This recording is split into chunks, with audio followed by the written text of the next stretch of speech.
How do we develop them? Well, essentially, we need something that's going to stress them.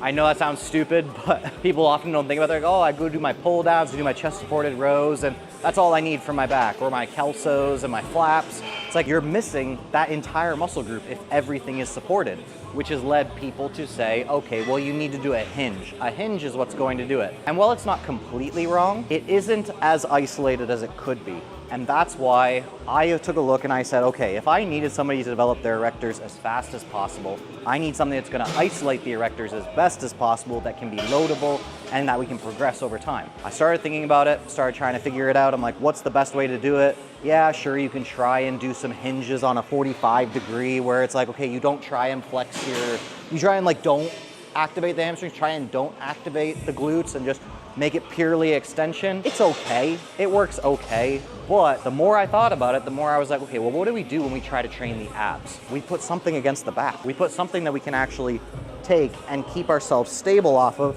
while we're doing this motion. So we should be able to do the same thing with the erectors. And that's where I came across this exercise right here. What I do is I get myself strapped in.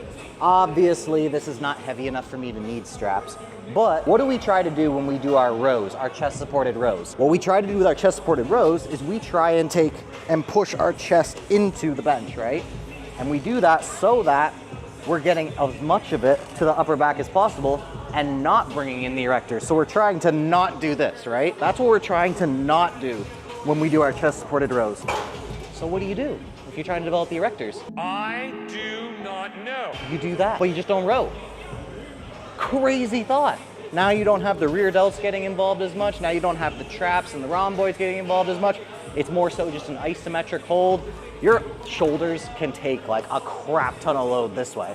So all you do is you just say, get ourselves over like this. You can see my back is rounding. I'm getting plenty of spinal flexion. My hips are not going to be involved in this movement really at all, which means that my glutes and my hamstrings aren't really going to have to take any of the load. And then it is just a matter of this.